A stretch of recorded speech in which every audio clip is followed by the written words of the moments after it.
চারশোল BJP Yuva Morcha निर्वाचित जामुबाई राजाखरा आगुलनि town हल नगो budget youth organisation पाना खाइजाखा बान्दावनारै अकरांनि मानजाका हास्तानि मन्त्री अकरा प्रोफेसर डॉक्टर मानिक साहा युवा मोर्चानि हास्ता आसोफां सुशांत दे बीजेपीनि हास्ता आसोफां एमपी राजीव भट्टाचार्य गोजाम एमपी रेवती त्रिपुरा आकर्षण पुलानो जाति कथार मुसंगै आशानि पान्दन जेंसौरिका हास्तानि मन्त्री अकरा प्रोफेसर डॉक्टर मानिक साहा आबुनि यागुलनो आशानि पान्दन तयै कक सानानि थाङै बीजेपी युवा मोर्चानि हास्ता आसोफां सुशांत देव शाखा ताक्लै बिशुवा हाकतनि फाइनान्स मिनिस्टार बुरै रक्न सुगांगै तलांनानि बागै काइसा काहाम वानसुमुं तुबुयै बाजेट स्नामका हाकतनि लुकुरौनि बागै वानसुराय हापां ओंखार बीजेपी हापां आबहाय होनैनो आशालो तेबो दालबिदाल कक शाखा बीजेपी युवा मोर्चानि आसोफां सुशांत देव আজকের অনুষ্ঠানের প্রেক্ষাপট একটু ভিন্ন।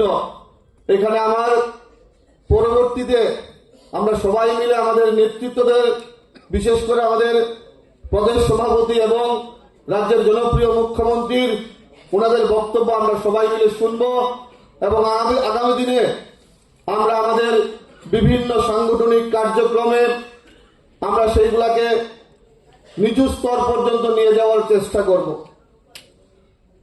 আমরা সবাই অবগত আছি দেশের মাতৃশক্তি আমাদের ফিনান্স মিনিস্টার নির্মলা সীতারামন মহোদয়া ওনার 9th টাইম উনি বাজেট পেশ করেছেন। আজকে নারী শক্তিকে ধন্যবাদ ও কৃতজ্ঞতা জ্ঞাপন করে আজকে কিন্তু আমরা এই অনুষ্ঠানে প্রত্যেকজন অতিথিকে আমরা দেবী দুর্গার প্রতিকৃতি দিয়েছি, কারণ একমাত্র ভারতীয় জনতা পার্টি যে পার্টি মাতৃশক্তিকে সম্মান করে এবং একজন মহিলাকে একজন মাকে এই দেশের অর্থনীতি দেখার জন্য মন্ত্রী করা হয়েছে। এই দেশে একমাত্র সম্ভব যিনি রাষ্ট্রপতি আছে উনি একজন মা, উনি একজন বোন, দ্রৌপদী মুর্মু। সেই কারণে আজকে আমরা দেবী দুর্গার প্রতিকৃতি দিয়ে আজকে আমাদের যারা অতিথিরা আছে বিশেষ করে আমাদের রাজ্যের জনপ্রিয় মুখ্যমন্ত্রী, প্রদেশ সভাপতি, প্রাক্তন এমপি আমরা প্রত্যেককে স্বাগত জানিয়েছি। বাজেটের বিষয় নিয়ে আমাদের মূল বক্তারা, প্রধান বক্তারা বক্তব্য রাখবেন। আজকে কেন এই বাজেট যুব সম্মেলন আমরা আয়োজন করেছি? প্রত্যেকটা যুব সমাজ যেন, প্রত্যেকটা যুব ভাই বোন যেন, ভারতীয় জনতা পার্টির যুব কার্যকর্তারা যেন এই বাজেট সম্বন্ধে অবগত হয় এবং এই বাজেটকে নিয়ে আগামী দিনে যেন একদম নিচু স্তরে বুথ স্তর পর্যন্ত যেন বাজেটটাকে পৌঁছানো যায়, প্রত্যেকটা যুব ভাই বোনের কাছে যেন পৌঁছানো যায়, সেই উদ্দেশ্য লক্ষ্যমাত্রাকে সামনে রেখে আমরা এই অনুষ্ঠান করেছি। বিভিন্ন রাজনৈতিক দল বাজেটকে নিয়ে কটাক্ষ করার চেষ্টা করছে। আমি যে বিধানসভার বিধায়ক, বিশালগড় বিধানসভায় কিছুদিন আগে প্রাক্তন মুখ্যমন্ত্রী মানিক সরকার গিয়ে বলেছেন এই বাজেট নাকি কর্পোরেটরদের বাজেট। আসলে উনাকে শ্রদ্ধা করি, উনি বয়স অনেক বড় আমাদের থেকে। উনার বোঝা দরকার, উনার দলের নেতৃত্বদের বোঝা দরকার আমরা শুধু বিরোধিতার জন্য বিরোধিতা করব না।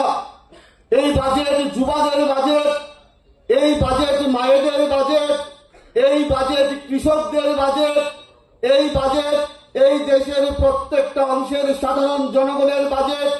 এই বাজেটে যেরকম কৃষকদের প্রাধান্য দেওয়া হয়েছে, এই বাজেটে যুবাদের প্রাধান্য দেওয়া হয়েছে, এই বাজেটে মায়েদের প্রাধান্য দেওয়া হয়েছে।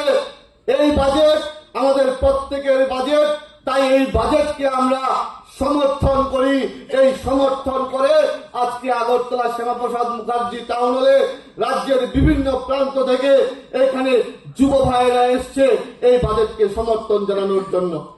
Abo haikino ashalni pandano toye kok shanani thangai hastani mantri okra professor Dr. Manik Saha Shaka hakotono protect klainani bagaino taklaini budget 50% tongo defense ni bagai shikla rokna সামগ্রীনা ni bagai taklai bishini o budget tobusaka dalpidal scheme সারা ভারতবর্ষে তাদেরকে এই যে অর্থনৈতিকভাবে দুর্বল তাদেরকে এই মানে economically তাদেরকে কিন্তু সামনের দিকে নিয়ে এসছে। সেটা আরও যাতে বেশি করা যায় এবার এই বাজেটের মধ্যে সেটা রাখা হয়েছে। আমাদের যে বায়ো ফার্মা প্রকল্পে প্রায় 10,000 কোটি টাকা রাখা হয়েছে। মেগা টেক্সটাইল পার্ক এবং বস্ত্র শিল্পেও যেটা অনেক জায়গার মধ্যে কিন্তু এই বস্ত্র শিল্প কিন্তু নষ্ট হয়ে যাচ্ছিল, বিশেষ করে ওয়েস্ট বেঙ্গল, সেখানেও এই মেগা টেক্সটাইল পার্কের এবং 3টি কেমিক্যাল পার্ক করার বিষয় রাখা হয়েছে। এবং এইভাবে একের পর এক আমি এতগুলো আছে যে বেশিরভাগ ক্ষেত্রে দেখি, আমি যদি এখন বলি, আমি যেটা বলার চেষ্টা করেছিলাম যে অনেক ক্ষেত্রে কিন্তু আমি দেখব যে আমি রিপিট করছি, তো ইউ উইল ফিল বোর। তা আমি যতটুকু পারি আমি কয়েকটা কথা বলে আমার কথা বলা শেষ করব। ইলেকট্রিক্যাল ক্ষেত্রেও প্রায় 40,000 করোড় এখানে জোর দেওয়া হয়েছে। আয়ুর্বেদিক ক্ষেত্রে প্রায় 10,000 কোটি টাকা বরাদ্দ রাখা হয়েছে। 3টি আয়ুর্বেদিক কলেজ রাখা হবে, 3টি এইমস করা হচ্ছে। এমএসএমইর উপরেও আমরা জানেন 2.1 লাখ ত্রিপুরাতে এমএসএমইর মধ্যে যুক্ত।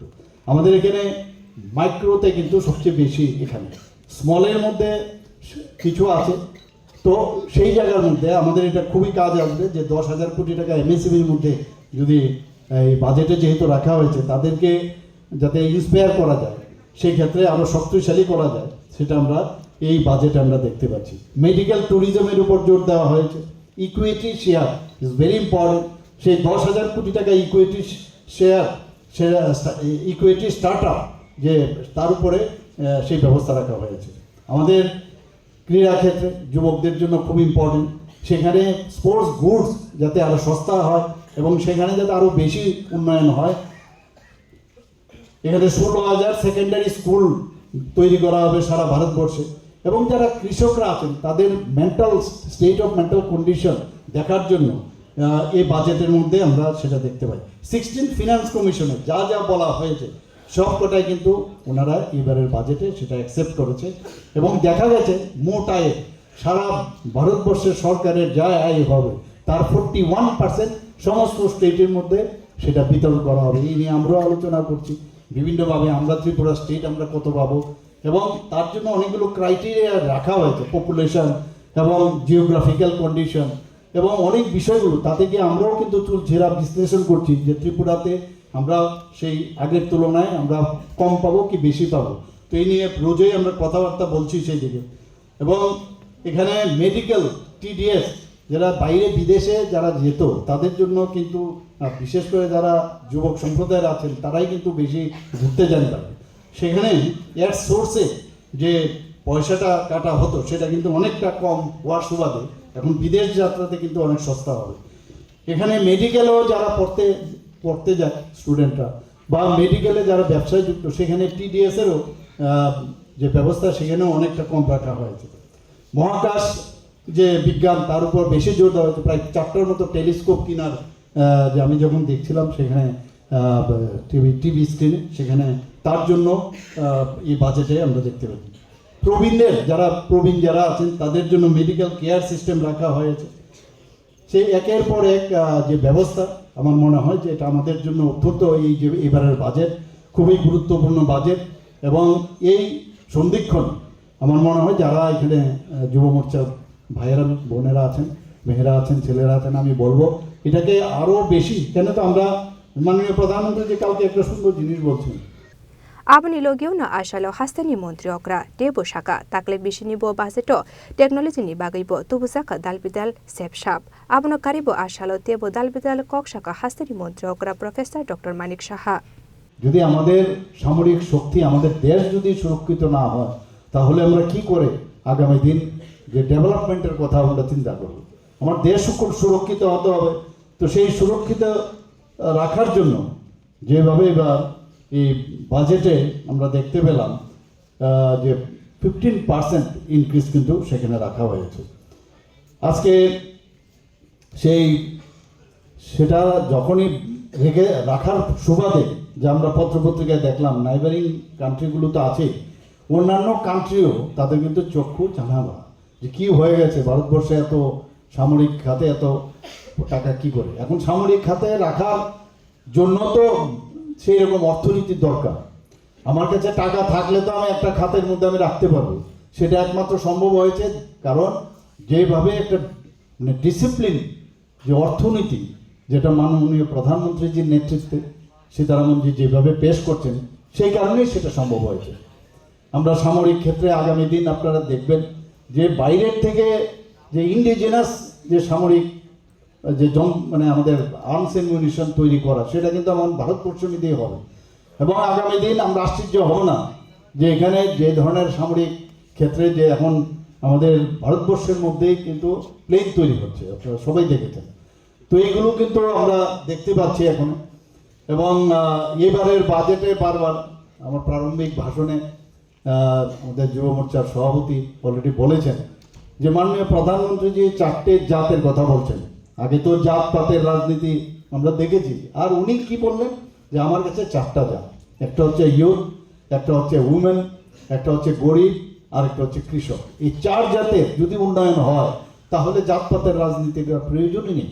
এবং এইবারের বাজেটে আপনারা যদি দেখেন সবকটা জায়গার মধ্যেই এই বাজেট যেসব জায়গায় রাখা হয়েছে সেগুলো কিন্তু এই যে আমাদের 4টে জাত তাদের উপরেই কিন্তু বেস করে এবার এই বাজেট রাখা হয়েছে। Focus on a youth driven approach, targeting 3.5 crore jobs.